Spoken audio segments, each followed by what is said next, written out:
কোরআন নিজের মাতৃভাষায় পড়তে যাবেন, আপনি যদি আরবিতে পড়েন তাহলে কিন্তু কোনো সমস্যা নাই। তাহলে কিন্তু আপনার কোনো কিছুই মনে হবে না, কারণ ওইটার অর্থ তো আর আপনি জানেন না, তাই না? কিন্তু যদি জনকভাবে আপনি যদি বাংলায় পড়ে বুঝতে যান যে আসলে আপনি কি বলছেন এবং আল্লাহ এখানে কি আল্লাহ আসলে এখানে কি বুঝাতে চাচ্ছে বলছে, সেটা যদি একটু বুঝে দেখতে চান তাহলে কিন্তু আপনি একটা একটা বিভ্রান্তির মধ্যে পড়ে যাবেন। এই জন্যই বস্তুত ওই যে হুজুররা কিন্তু বেসিক্যালি ওই যে বলে যে কোরআন পড়তে হবে কি আরবি ভাষায়, তাহলে সওয়াব বেশি হবে।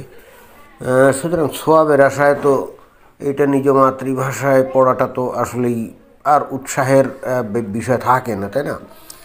কেন এই বিষয়টা থাকে না সেটা আমরা এই যে সূরা আল ফাতিহা এটা পড়লেই কিন্তু আমরা বুঝতে পারবো। যে 1 নম্বর এই যে আয়াত, এখানে কি বলছে?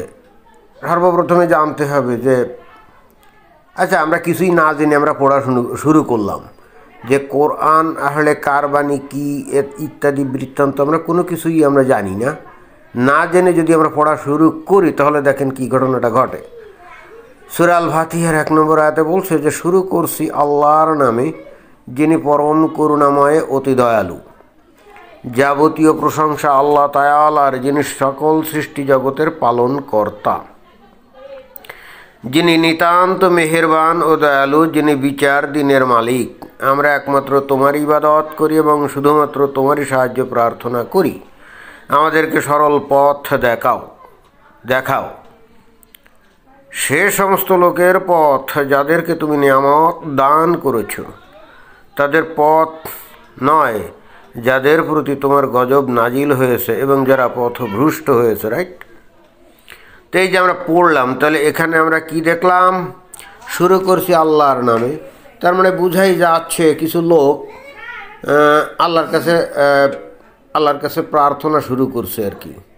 এটাই বুঝাচ্ছে না? কিছু লোক, আরবের কিছু লোক, আমি যদি মনে করি বা এখন যদি আমি জানি যে এই কোরআনটা ওই আরবি ভাষার কিছু লোকজন এটা রচনা করেছে, তাহলে কিন্তু খুব ক্লিয়ারলি কিন্তু এটা বোঝা যায় যে ওই আরবের কিছু লোকজন আল্লাহর কাছে প্রার্থনা করছে, শুরু করছে আল্লাহর নামে, একেবারে আল্লাহর নামেই কিন্তু শুরু করছে তারা, যিনি পরম করুণাময় অতি দয়ালু।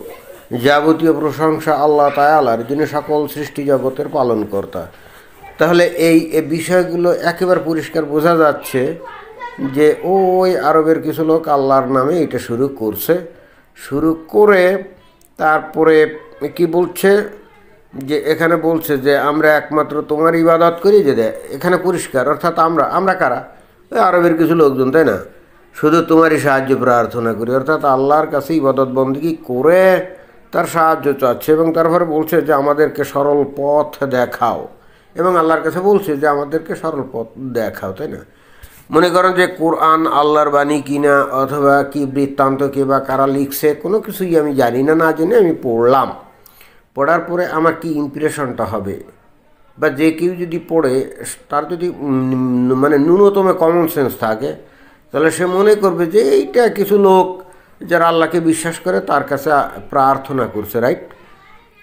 এটাই তো, নাকি অন্য কিছু? অন্য কিছু তো মনে হওয়ার কোনো এখানে কারণ নেই। এই যে আমরা একমাত্র তোমারই ইবাদত করি, অর্থাৎ আল্লাহর ইবাদত করে, তাই তো? আর শুরু করছে আল্লাহর নামে, যেহেতু আল্লাহতে বিশ্বাস আছে অতএব আল্লাহর নামেই শুরু করছে। এবং এখানে বলছে যে শুধুমাত্র তোমারই সাহায্য প্রার্থনা করি, অর্থাৎ ওই লোকগুলো আল্লাহর কাছে সাহায্য প্রার্থনা করছে। এবং পরে বলছে আমাদেরকে সরল পথ দেখাও, অর্থাৎ আল্লাহর কাছে সরল পথ কামনা করছে। কি এটাই বুঝবে না? এটাই তো বুঝবে। যদি ওই যে লোকটা এটা পড়বে বা আপনি নিজেও যদি পড়েন এবং আপনি যদি এই ধারণাটা মাথা থেকে বের করে দেন যে ঠিক আছে এটা আমি পড়ে আমি বোঝার চেষ্টা করবো, তাহলে খুব ক্লিয়ারলি কিন্তু এটাই বোঝা যায় যে কিছু লোক জড়ো হয়ে বা কোনো লোক হয়তো এটা রচনা করছে, এছাড়া তো অন্য কিছু মনে হয় না, নাকি? কিন্তু এইটা পড়ার পরপরই যদি আপনাকে কেউ বলে যে এটা তো আল্লাহর বাণী, অর্থাৎ আল্লাহ সমস্ত জগৎ সৃষ্টির আগে 50,000 বছর আগে, খেয়াল করুন ধারণাটাই, শুধু আল্লাহর বাণী বললেও হবে না। এখানে আল্লাহর এই বাণী সম্পর্কিত আরও বিষয় আসা আছে না? যেরকম জগৎ সব কিছু সৃষ্টি করার 50,000 বছর আগে কিন্তু আল্লাহ এই বাণীগুলো লিখে সে কী করছে, ওই 7 আসমানের উপরে লাহ মাহফুজ বলে যে একটা জায়গা আছে, সেখানে এইগুলো লিখে রেখে দিয়েছে একটা কিতাবে। এবং সেইগুলো কিন্তু আবার কেউ যাতে ওখান থেকে কোনো কিছু পড়ে টড়ে বা পাতা ছিঁড়ে নিয়ে বা কোনো কিছু পড়ে মুখস্থ করে ওখান থেকে চুরি করে নিয়ে ভেগে যেতে না পারে, অর্থাৎ শয়তান বা জিন যারা নাকি এই চেষ্টা যাদের মধ্যে আছে, তো এইগুলো যাতে করতে না পারে এই জন্য ওখানে কিন্তু যে ফেরেস্তা টেরেস্তা আছে যারা নাকি সবসময় পাহারা টাহারা দিচ্ছে। এখন এই ধারণাটা যদি আমরা জানি যে এইটা, পরবর্তীতে আমরা জানলাম যে এটা হলো আল্লাহর বাণী, কিন্তু এতক্ষণ ধরে যা পড়লাম তাতে কি এটা মনে হলো যে এটা আল্লাহর বাণী? এটা তো কিছু মানুষের বক্তব্য, অর্থাৎ কিছু মানুষ খুবই নিবেদিত প্রাণ হয়ে আল্লাহর কাছে ইবাদত বন্দেগী করছে, তাই না? এবং আল্লাহর কাছে সাহায্য চাচ্ছে, এবং শুধু তাই না, একেবারে আল্লাহর নাম যে শুরুই করছে। তাহলে পরে যদি বলা হয় যে এইটা আল্লাহর বাণী, তাহলে আল্লাহ যদি এটা লিখে থাকে, তাহলে এখানে আল্লাহ কি নিজের নামে শুরু করছে আল্লাহর নামে, এটা কি তখন আল্লাহ বলবে? আল্লাহ নিজেই কি নিজের নামে শুরু করবে নাকি বলেন তো? এবং যাবতীয় প্রশংসা আল্লাহ তাআলার, এবং আল্লাহ কি তখন নিজেই নিজেকে প্রশংসা করবে নাকি? কি মনে হয়? শুধু তাই না, এখানে আবার বলছে আমরা একমাত্র তোমার ইবাদত করি। এখানে আমরা বলতে আসলে এখানে কি বলছে? মানে আমরা হলে কার ইবাদত? মানে এখানে আল্লাহ যদি নিজেই এইটা লেখক হয়ে থাকে, কারণ পরবর্তী বিশ্বাসটা তো সেটাই, অর্থাৎ কোরআন আল্লাহর বাণী, তাহলে আল্লাহ আসলে কার ইবাদত করে? আমাদেরকে সরল পথ দেখাও। এখানে আমাদেরকে বলতে কাদেরকে বুঝাচ্ছে? আল্লাহদেরকে নাকি? তো বিষয়টা একটু খটকা লাগে না? বিষয়টা কি আসলে একটু খটকা লাগে না? এবং মজার ব্যাপার হচ্ছে যে এখানে নাইলে অনেকে এসে বলবে এইবার আসলে এইটা আল্লাহ নবীকে শিখাচ্ছে যে তুমি এইভাবে আল্লাহকে ডাকাডাকি করবা। অনেকে এসে কিন্তু এই বক্তব্যগুলো দিবে, এখানে বলবে যে বলো হে মুহাম্মদ, শুরু করছে আল্লাহর নামে, তাহলে কিন্তু ঠিক আছে। যদি এখানে বলো হে মুহাম্মদ কথাটা নাই, কিন্তু তাহলে সেটা থাকবে না কেন? কারণ একজন ব্যক্তি যখন এই কিতাবটা পড়তে যাচ্ছে সে তো আর জানে না যেটা আল্লাহর বাণী, তাই না? তাহলে এখানে যদি এরকম হয় যে আল্লাহ নিজেই মুহাম্মদকে শেখাচ্ছে যে কীভাবে আল্লাহর কাছে প্রার্থনা করতে হবে, রাইট? তাহলে এখানে সর্বপ্রথমে লেখা হবে না যে বলো হে মুহাম্মদ, এবং এ কথাটা তো আল্লাহর কথা হবে, রাইট? এখানে আছে বলো হে মুহাম্মদ, শুরু করেছে আল্লাহর নামে, তাহলে কিন্তু এই সমস্যাটা হয় না। তখন এটা আল্লাহর বক্তব্য হিসেবে মেনে নেওয়া যায়, অর্থাৎ আল্লাহ মোহাম্মদকে শেখাচ্ছে যে কীভাবে আল্লাহর কাছে ইবাদত বন্দেগী করতে হবে, জাস্ট স্টার্টিং। তাহলে বলো হে মুহাম্মদ এ শব্দ 3টা তো নাই এখানে। তো যদি শব্দ 3টা না থাকে তাহলে এই বাণীটা আল্লাহর বাণী কীভাবে হয়? এবং আল্লাহ যদি সত্যিকার অর্থেই বুঝাতে চায় যেটা তার বাণী, তাহলে তো অবশ্যই বলো হে মুহাম্মদ, এটা তো উজ্জ্ব থাকলে হবে না। এটা যদি উজ্জ্ব থাকলে হতো তাহলে তো এটা নিয়ে এত কথা ছিল না। আর আল্লাহ বলো হে মুহাম্মদ এটা বলতে সমস্যা কোথায়? এত কথা বলছে, তাহলে এই বলো হে মুহাম্মদ এই কথাটা কেন এখানে থাকবে না? এইবার আমরা যদি একটু অন্য সূরার মধ্যে যাই, তাহলে আচ্ছা, এখানে আমরা ধরে নিলাম যে তারপর আল্লাহ যে কোনো কারণে হোক বলে নাই, বলো হে মুহাম্মদ এটা বলে নাই, ওকে, কোনো সমস্যা না, কোনো সমস্যা। তাহলে ধরে নিতে হবে বলো হে মুহাম্মদ প্রত্যেকটা আয়াতের আগেই কিন্তু এই বিষয়টা থাকবে, রাইট? কারণ যেহেতু আল্লাহ এখানে স্টার্টিং যেহেতু করলো যে শুরু করছে আল্লাহর নামে, তো আল্লাহ তো আর নিজের নামে শুরু করবে না। তাহলে মুহাম্মদকে শিখাচ্ছে যে হে মুহাম্মদ তুমি বলো এভাবে। তাহলে অতএব এ থেকে কিন্তু ধরেই নেওয়া যায় যে আল্লাহ বেসিক্যালি মুহাম্মদকে শিক্ষা দেওয়ার জন্য এই কিতাবটা লিখে রাখছে, এবং মুহাম্মদ যেদিন পৃথিবীতে আসবে তখন এটা পাঠাবে। ভালো কথা। তাহলে প্রত্যেকটা আয়াতের আগে কিন্তু বলো হে মুহাম্মদ এই বিষয়টা থাকতে হবে, যদিও প্রত্যেকটা জায়গায় এখানে আসলে কোথাও নাই, তবু আমি ধরে নিলাম যেটা আছে এবং উজ্জ্ব আছে, রাইট? তাহলে আমরা এই ফর্মুলায় আমরা যদি পরবর্তী সূরা বাকারা আমরা যদি পড়ি দেখি তাহলে কি আমরা পাই। আমরা একটু দেখি যে সেখানে আমরা কি পাই।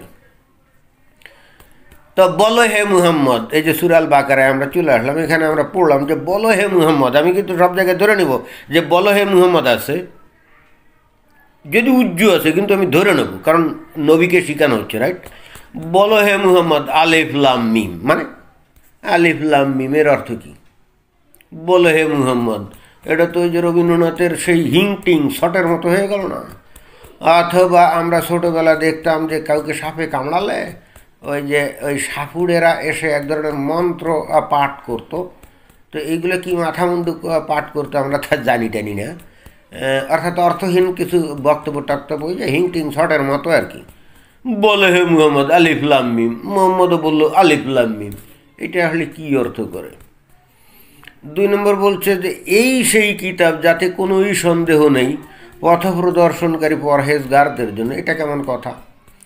এই সেই কিতাব যা কোনো পরীক্ষা করা হলো না, কোনো রকম কিছুই হলো না, মানে পরীক্ষা নিরীক্ষা কিছুই করা হলো না, এবং আল্লাহর নবী এই জায়গায় আসলে বলো হে মুহাম্মদ এই সেই কিতাব যাতে কোনো সন্দেহ নেই, মানে এটা তো বোঝা গেল না। আল্লাহ কি কখনো এই ধরনের কথা বলবে নাকি যে আমার এই কিতাব ইহাতে কোনো সন্দেহ নেই? আরে আল্লাহ, তুমি সন্দেহ না করতে পারো, দুনিয়ার মানুষ তো সন্দেহ করবেই, তো তাদের সন্দেহ নিরসনের জন্য কী আছে? এবং সাধারণ মানুষের তো সন্দেহ থাকতেই পারে। কারণ এইবার আমরা একটু পরবর্তী বিষয়টা আসি যে এই কিতাবটা নবীর কাছে কিভাবে আসছে। ওই যে একদিন হেরা গুহায় উনি ছিলেন, তখন নাকি তার কাছে ওই জিব্রাইল নামে এক ফিরিস্তা, যার নাকি 600টা ডানা, তো সে এসে এই বাণীগুলো দিয়ে গেল, ফাইন। এবং পরবর্তীতে 23 বছর ধরে তার কাছে যে বাণী আসলো সেটাও তো ওই যে জিব্রাইল দিয়ে গেল, তাই না? আচ্ছা বলেন তো, এখানে একটা সাহাবি, নবীর কোনো সাহাবি কোনো দিন দেখছে জিব্রাইল নবীর কাছে বাণী দিয়ে গেছে? তো তাই যদি না হয় তাহলে এর মধ্যে কীভাবে সন্দেহ থাকে না? মানুষ তো বলতেই পারে নবীকে, বিশেষ করে নবীর একেবারে খাহাটি ঘনিষ্ঠ সাহাবি যারা, তাদের কথা বাদ, কিন্তু এদের বাইরে যে সমস্ত লোকজন আছে তারা তো হয়তো ভক্তির আতিশয্যে অথবা হযরত মুহাম্মদের কারণে তাদের বেশ লাভ টাভ হচ্ছে, এই কারণে হয়তো তারা বলবে না। যেমন বর্তমান জগতে এই যে সমস্ত মনে করেন যে পীর ফকির হুজুর আছে না, তো এদের আশপাশে কিছু সাগরেদ মাগরেদ আছে না, তো এই সাগরেদ মাগরেদগুলো কি ওই পীরকে কেন্দ্র করে তারা কি আয়ু অর্জন করে ভালো আছে না? তো ওই সাগরেদ কি কখনো পীরের এগেনস্টে কথা বলবে বা পীরের ব্যাপারে কোনো সন্দেহ পোষণ করবে? তা কিন্তু করবে না, করলে করবে বাইরের লোক, রাইট? এখন বাইরের লোক কি, বাইরের লোক যদি এখানে সন্দেহ পোষণ করে তাহলে তাদেরকে কি বলে আসলে করা যাবে, কনভিন্স করা যাবে যে এর মধ্যে কোনো সন্দেহ করা যাবে না? এখন তুমি বললে বলেই অন্য লোক সন্দেহ করবে না, এটা তো হয় না, কি হয়? তারপরে 3 নম্বর বলছে যে যারা অদেখা বিষয়ের উপর বিশ্বাস স্থাপন করে এবং নামাজ প্রতিষ্ঠা করে, আর আমি তাদেরকে যে রুজি দান করেছি তা থেকে ব্যয় করে, মানে অদেখা বিষয় মানে অদৃশ্য বিষয়ের উপরে বিশ্বাস করতে হবে কেন? যে জিনিস অদৃশ্য সে জিনিসকে তো কোনোভাবেই বিশ্বাস করার কোনো সুযোগ নেই, আছে? এখনই এসে বলবে যে ভাই আপনি কি চৌম্বক ক্ষেত্রের যে বিদ্যুৎ চৌম্বকীয় তরঙ্গ এটা কি আপনি দেখতে পারেন নাকি? তাহলে আপনি বিশ্বাস করেন কেন?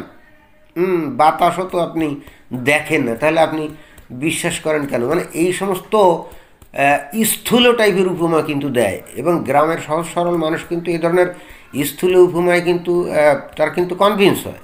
তাদের বলে তুমি তো বাতাস দেখো না, তাহলে বাতাসকে বিশ্বাস করো না? তা মানে ইলেকট্রোম্যাগনেটিক ওয়েভের কথা বাদ দিলাম, মানে গ্রামের মানুষ তো আর ওই যে বিদ্যুৎ চুম্বকীয় যে তরঙ্গ মানে ইলেকট্রোম্যাগনেটিক যে ওয়েভ এটা সম্পর্কে তাদের কোনো আইডিয়া নেই। তাদের কাছে কিন্তু এইটাই উদাহরণটা দেয় যে তুমি তো বাতাস দেখো না, তুমি কি বাতাস বিশ্বাস করো না? তারা তো বলে করি, তাহলে আল্লাহ কেন বিশ্বাস করে না? দেখছেন খুব ইজিলি, কিন্তু এই জায়গায় কি লজিকটা হয়েছে? এই জায়গায় যে মানে আসলে কুযুক্তি হয়েছে, তাই না? আসলে ওই লোকটা যদি একটু লেখাপড়া জানতো বা একটু জ্ঞান বুদ্ধি তার থাকতো তাহলে বলতো বাতাস আমি দেখি না ঠিকই, কিন্তু বাতাস যে বয়ে যায় গায়ে আঘাত পাই অথবা কাপড় চোপড় যে ওড়াউড়ি করে অথবা শ্বাস নিঃশ্বাস টানি, অর্থাৎ এর রং যদিও অদৃশ্য মানে কোনো রং নাই, তারপর এটাকে তো আমি অনুভব করি। এখন প্রশ্ন হচ্ছে যে এছাড়া অদেখা বিষয় এখানে কি বলছে? আসলে কোরআনের অদেখা বিষয়গুলো কি জানেন? ফিরিস্তা, জিন, এইগুলো হলো অদেখা বা শয়তান, এইগুলাই কিন্তু, এবং মানে এইগুলাই হলো অদেখা বিষয়। তা দুনিয়ার কোনো মানুষ কোনো দিন জিন দেখছে নাকি? তারপরে জিবরাইল ফিরিস্তারে দেখছে? দেখে নাই। তারপরে আল্লাহরে দেখছে? দেখে নাই। শয়তানটা দেখছে? দেখে নাই। এবং এগুলিকে অনুভব করছে? না, তাও করেনি। তাহলে চিন্তা করে দেখছেন যে ওই যে বলে বাতাস যে তুমি দেখো না, তাহলে কি বাতাস নাই? অবশ্যই বাতাস আছে, কারণ সেটা তো আমরা নিত্য নৈমিত্তিক অনুভব করি নাকি।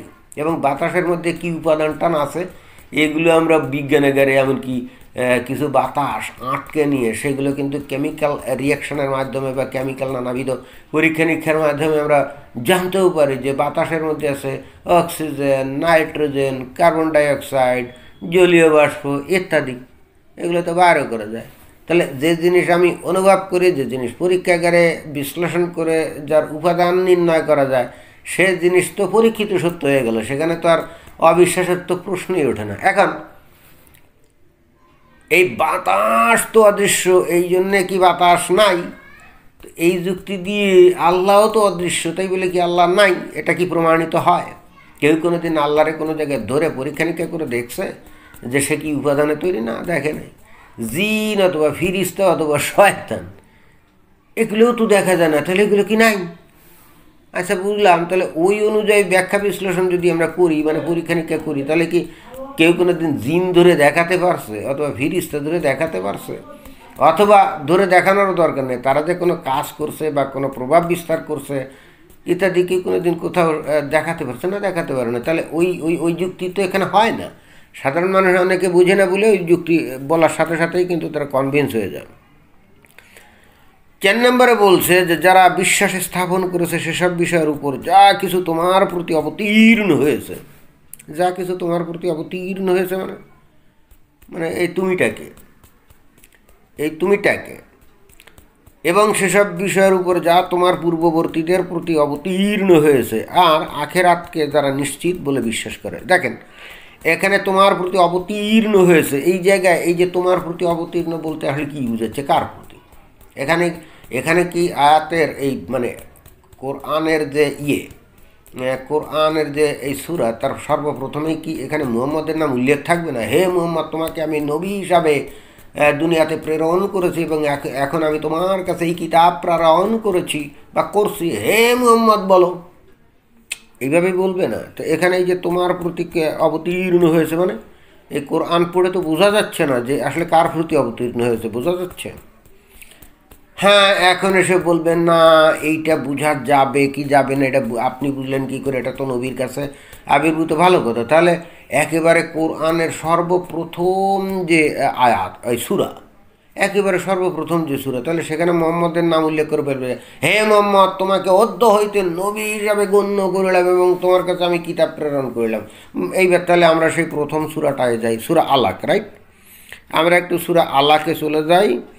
96 নম্বর যে সূরাটা আছে, আমরা দেখি যে সেখানে ওইভাবে আছে কিনা। এই যে সূরা আলাক, আমরা তো জানি যে সূরা আলাক সর্বপ্রথম, মানে সূরা আলাক বাই ক্রা, এই সূরাটা সর্বপ্রথম আল্লাহ মানে জিবরাইলের মাধ্যমে নবীর কাছে প্রেরণ করে, মানে মুহাম্মাদের কাছে, রাইট?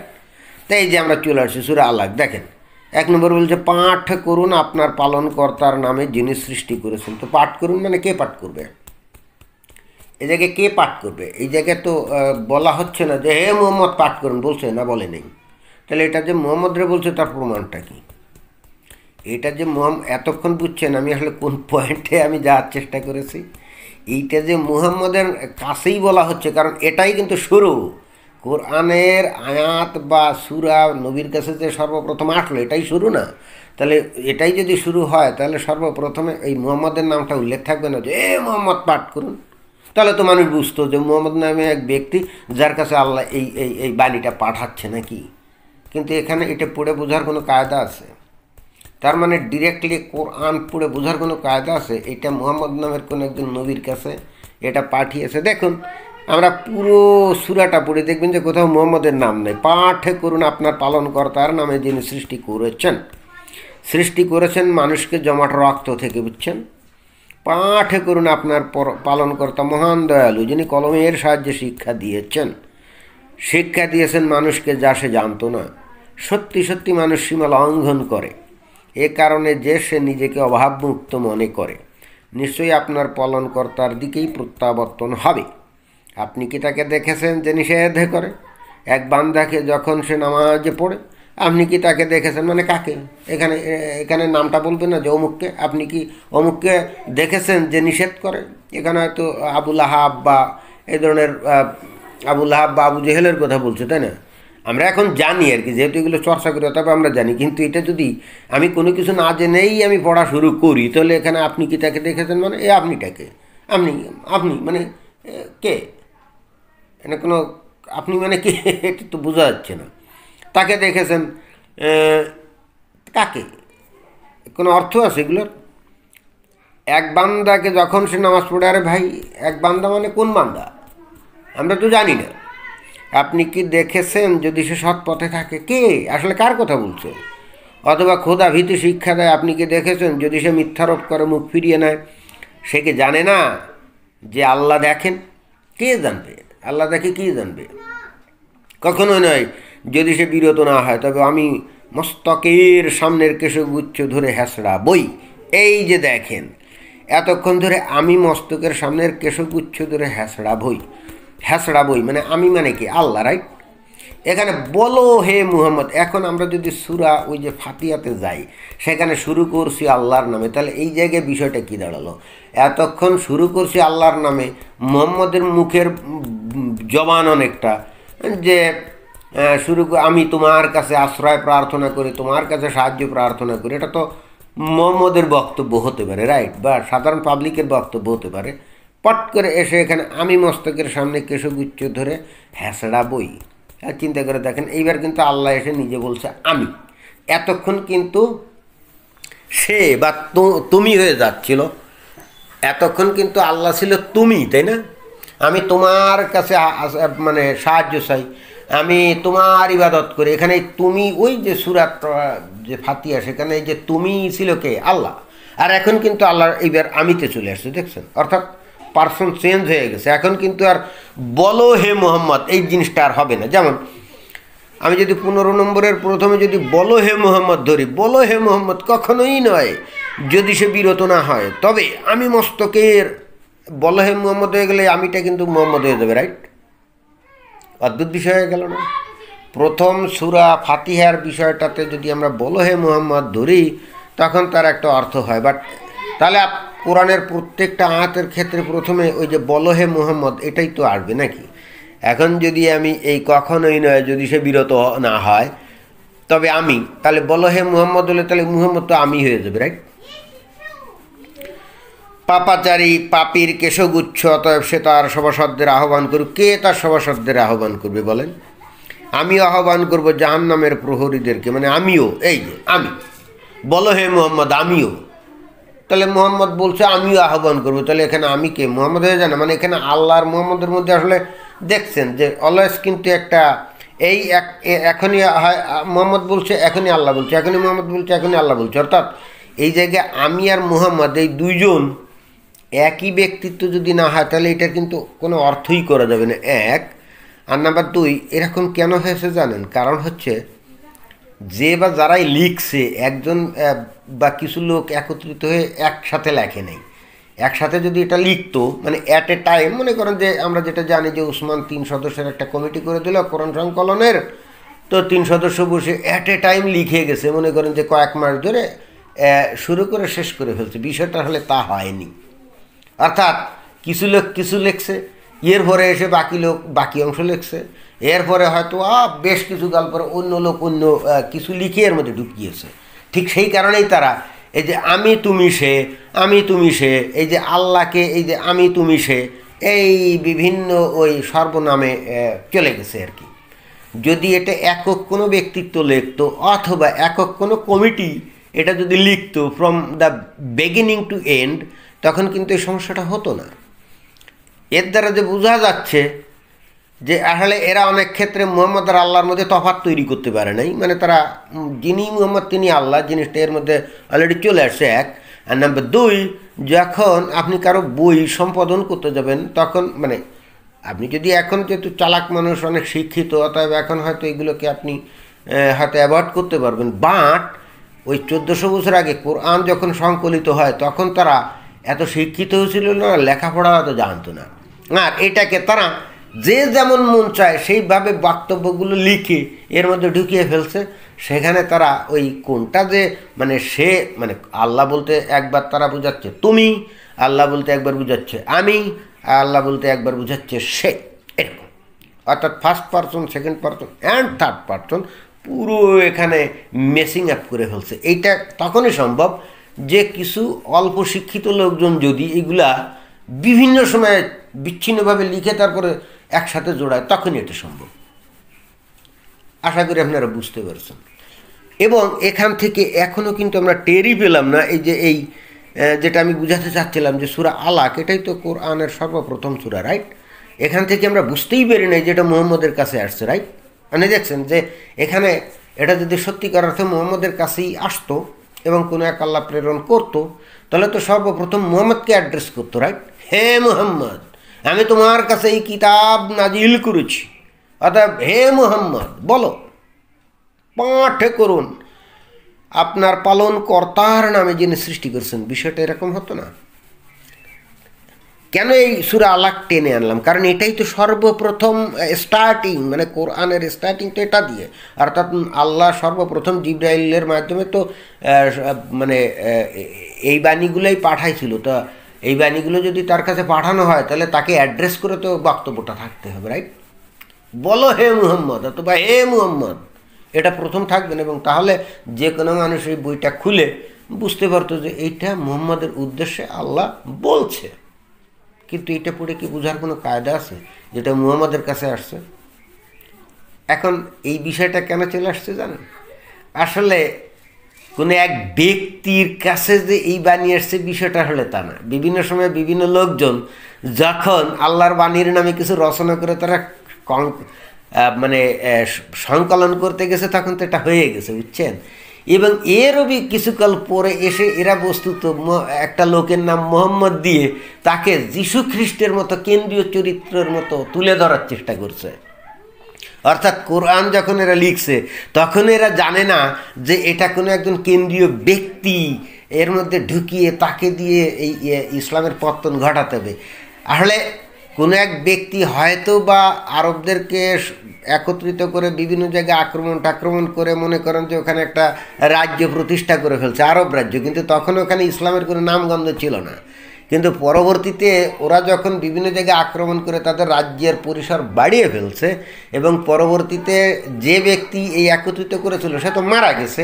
পরবর্তীতে দেখবেন, এই জন্যে আমরা দেখি যে ওই যে সেখানে এই ইসলামী রাজ্যে কে শাসক হবে এইটা নিয়ে ব্যাপক গণ্ডগোল গ্যাঞ্জাম কিন্তু হচ্ছিল। এটা আমরা জানি না, আমরা জানি যে এই জন্যই কিন্তু ওই যে মোহাম্মদ নামের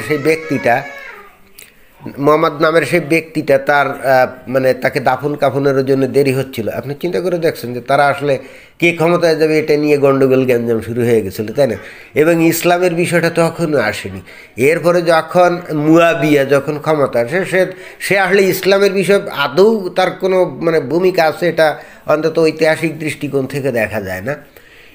এরপরে যখন অলরেডি একটা বেশ বড় রকম একটা আরব সাম্রাজ্য তৈরি হয়ে গেল, এরপরে এসে আব্দুল আল মালিক অর্থাৎ উমাইয়াদের যে রাজা আব্দুল আল মালিক এসে সর্বপ্রথম উপলব্ধি করে যে এত বড় সাম্রাজ্য এইটাকে যদি স্টেবল করতে হয় তাহলে একটা রাজনৈতিক আদর্শ দরকার হবে। এবং তখনই তারা ওই যে লোকটা মনে করেন যে ওই আরবদেরকে ইউনাইটেড করছিল, তার নামে এইবার নানা রকম কল্পিত কিচ্ছা কাহিনী এইগুলো তৈরি করা শুরু করে। অনেকটা বর্তমানে যে সমস্ত ওই যে আছে ওই যে পীর ফকির আছে, দেখবেন যে তারা বেঁচে থাকতে তাদের নামে কোনো অলৌকিক কোনো কিছুই নেই, মারা যাওয়ার পরেই কিন্তু অনেক অলৌকিক বিষয়গুলো কিন্তু আমরা জানতে পারি। অনেকটা এইরকম ঘটনাটা ঘটছে এখানে, বুঝছেন? এবং ঠিক সেই কারণে যে লোকটার নাম মুহাম্মদ বলা হচ্ছে না, আমি বারবারই কিন্তু বলেছি যে মুহাম্মদ বলে কারো নাম হতেই পারে না, কারণ এটা হলো একটা অ্যাডভার্ব, প্রশংসিত। ওই যে মুহাম্মদ মানে প্রশংসিত, তাই না? তো এখন প্রশংসিত তো এটা তো পাস্ট পার্টিসিপেল অথবা আপনি অ্যাডভার্ব এরকম ধরতে পারেন। তো পাস্ট পার্টিসিপেল বা অ্যাডভার্ব এটা তো কারো নাম হতে পারে না। এবং তারপরেও এই ইসলামের বর্ণনা অনুযায়ী এই কুরআনে ওই যে সর্বপ্রথম যেটা পড়লাম, সমস্ত প্রশংসা আল্লাহর। তো যে ব্যক্তি আরবদেরকে ইউনাইটেড করছিল, সেই ব্যক্তিকে এখানে সর্বরকম প্রশংসা করে তার নাম মোহাম্মদ রাখা হচ্ছে, যেটা কমপ্লিটলি ইসলামের এগেনস্টে। এবং যখন তারা এইগুলা করে তারা আসলে এটা বুঝতে পারে না বুঝে এটা ঢুকিয়ে গেছে, বুঝছেন, না বুঝে শুনে এটা ঢুকিয়ে গেছে। আসলেই তো যে লোকটা আরবদেরকে ইউনাইটেড করে একটা সাম্রাজ্য প্রতিষ্ঠা করলো, তো সে একটা প্রশংসার কাজ করলো না? যেমন বঙ্গবন্ধু শেখ মুজিবুর রহমান, উনি বাংলাদেশের মানুষদেরকে স্বাধীনতার যুদ্ধ উদ্বুদ্ধ করেছিলেন, বাংলাদেশের মানুষের স্বাধীনতার প্রতি উনি তাদেরকে মোটিভেট করতে পারছিলেন। তো এটা একটা প্রশংসনীয় কাজ ছিল না? তো এই জন্য তার নাম মোহাম্মদ না রেখে তাকে একটা উপাধি দেওয়া হয়েছিল কি বঙ্গবন্ধু, রাইট? তো এখন তো আর মানে শেখ মুজিবুর রহমান বলাও লাগে না, তাকে খালি বঙ্গবন্ধু বললেও মানুষ চিনে। এই যে লোকটা আরবদেরকে ইউনাইটেড করে একটা রাজ্যের পতন ঘটেছিল, পরবর্তীতে তাকে কেন্দ্র করে যে কিস্সা কাহিনীগুলো তৈরি করা হয়, যারা করে তারা তাকে প্রশংসা করে মুহাম্মদ এই বিষয়টা, তাকে উপাধিটা দেয়। বিষয়টা হলো এরকম। এটাই ছিল বক্তব্য। ধন্যবাদ।